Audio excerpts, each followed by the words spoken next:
Perkenalkan,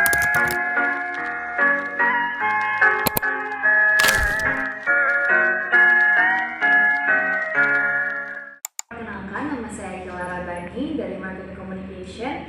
Saya perwakilan dari negara Indonesia berperan sebagai Direktur Kerjasama Internasional Kemdikbud.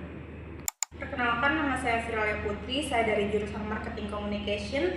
Saya perwakilan dari negara Indonesia yang berperan sebagai Kepala Biro Hukum dan Pendidikan.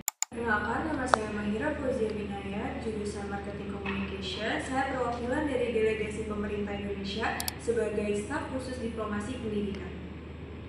Perkenalkan, nama saya Aurel Afriani Asana dari jurusan Marketing Communication. Di sini saya sebagai perwakilan dari negara Jerman sebagai Director of International Education Policy.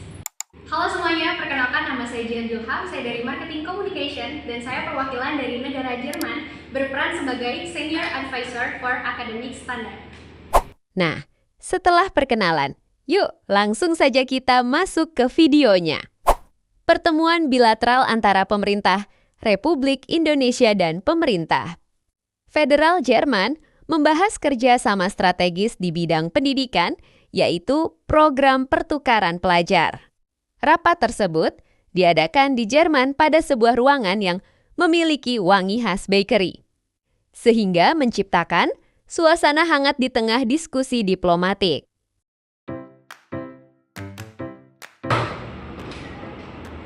Selamat sore.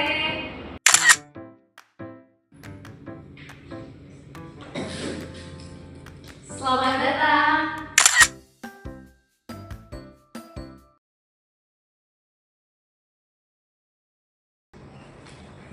Selamat datang. Selamat datang. Selamat datang. Selamat datang. Silakan duduk. Silakan duduk.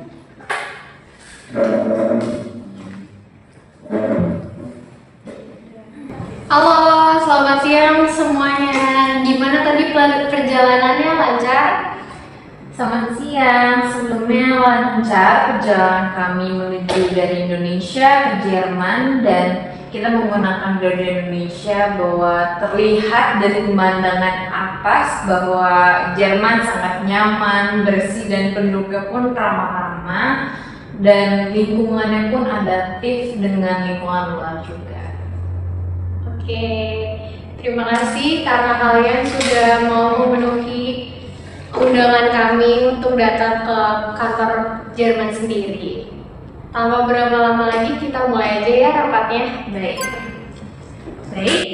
Atas nama pemerintah Republik Indonesia, kami menyampaikan apresiasi yang sangat-sangat besar atas kesediaan pemerintah Jerman untuk membahas adanya kerjasama dan mempersilahkan kami untuk membahas dalam rapat ini.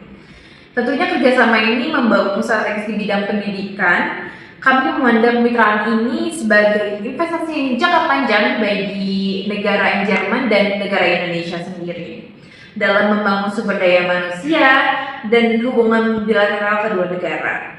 Kami ingin memajukan adanya penambahan kuota beasiswa dan pertukaran pelajar Indonesia ke negara Jerman. Guten Tag. Kami pemerintahan Federal Jerman menyambut baik inisiatif ini. Kami juga menilai Indonesia sebagai mitra yang strategis di kawasan Asia Tenggara, khususnya dalam pengembangan talenta muda dan kolaborasi akademik internasional. Bagi pemerintah Indonesia, program ini memiliki dua tujuan utama. Pertama, meningkatkan daya saing global generasi muda Indonesia dan memperkuat diplomasi pendidikan sebagai bagian dari kebijakan luar negeri. Dari sudut pandang kami, kerjasama ini relevan dengan internasionalisasi pendidikan tinggi Jerman. Namun, implementasinya harusnya selaras dengan standar mutu akademik dan kerangka evaluasi riset yang telah kami tetapkan. Kami juga melihat program ini sebagai sarana transfer pengetahuan dan praktik terbaik pendidikan yang berdampak langsung pada reformasi kebijakan nasional. Dengan banyaknya pertimbangan, kapasitas institusi pendidikan kami Pemerintahan Jerman mengusulkan kuota awal hanya 20 penerima per tahun dengan durasi maksimal 12 bulan. Jadi, pada dialog tersebut terdapat penerapan teknik negosiasi lowball. Berikut penjelasan kenapa hal ini termasuk teknik negosiasi lowball. Kami memahami pertimbangan tersebut. Namun, pemerintah Indonesia mengajukan kuota 40 penerima per tahun dengan durasi hingga 24 bulan agar dampak kebijakan lebih optimal. Berikutnya, dalam dialog tersebut digunakan teknik negosiasi highball. Berikut penjelasan kenapa hal ini termasuk teknik negosiasi highball. Sebagai bagian dari strategi nasional, kami juga membuka opsi kerjasama dengan beberapa negara mitra di Eropa, namun Jerman tetap menjadi prioritas utama kami. Melalui dialog tersebut dapat teridentifikasi BATNA dari negara Indonesia. Hal ini termasuk BATNA karena Indonesia memiliki alternatif kerjasama lain apabila negosiasi tidak mencapai kesepakatan. Nah, tahu nggak sih kalian kalau pada dialog berikut itu termasuk ke dalam teknik negosiasi bluffing.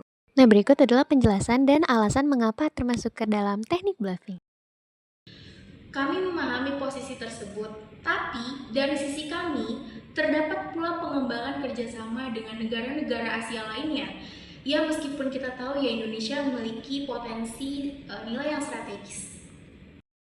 BATNA juga terlihat pada pihak negara Jerman. Pernyataan tersebut mencerminkan BATNA karena menunjukkan alternatif yang realistis tanpa memutus proses negosiasi sekaligus memperkuat posisi tawar Jerman. Selanjutnya, pada dialog tersebut terdapat penerapan teknik negosiasi counterbluff. Berikut penjelasan kenapa hal ini termasuk teknik negosiasi counterbluff. Baik, sebagai jalan tengah, kami mengusul adanya kuota 30 penerima per tahun. Tentunya dengan adanya evaluasi tambahan dan tahunan lainnya. Ich verstehe. Baik, kami dapat mempertimbangkan skema tersebut dengan syarat adanya seleksi berbasis pencapaian akademik. Terus juga harus ada program persiapan bahasa dan adaptasi budaya yang terstruktur serta terukur. Zopa dalam negosiasi Indonesia dan Jerman muncul ketika kedua pihak menyadari adanya ruang kompromi dari perbedaan tuntutan awal. Hasil ini menunjukkan bahwa kesepakatan berada dalam wilayah Zopa karena masih dapat diterima oleh kedua belah pihak.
Terima kasih. Kami akan menantikan program-program selanjutnya dari negara Jerman ataupun Indonesia sebaliknya, dan kami berharap akan feedback yang terbaik. Kami tunggu di sini lagi ya. Baik, terima kasih. Hati-hati. Simulasi ini menggambarkan proses negosiasi antar pemerintah Indonesia dan Jerman. Dengan mempertimbangkan kepentingan nasional BATNA dan ZOPA dari masing-masing negara, serta perbedaan gaya komunikasi berdasarkan disk, yaitu dari pihak Indonesia, Akilah memiliki karakter S atau steady, Naya memiliki karakter Ayai atau influence, dan Furley memiliki karakter C atau compliance. Dari pihak Jerman, yaitu ada Aurel yang memiliki karakter D atau dominan, dan Jian yang memiliki karakter C atau compliance.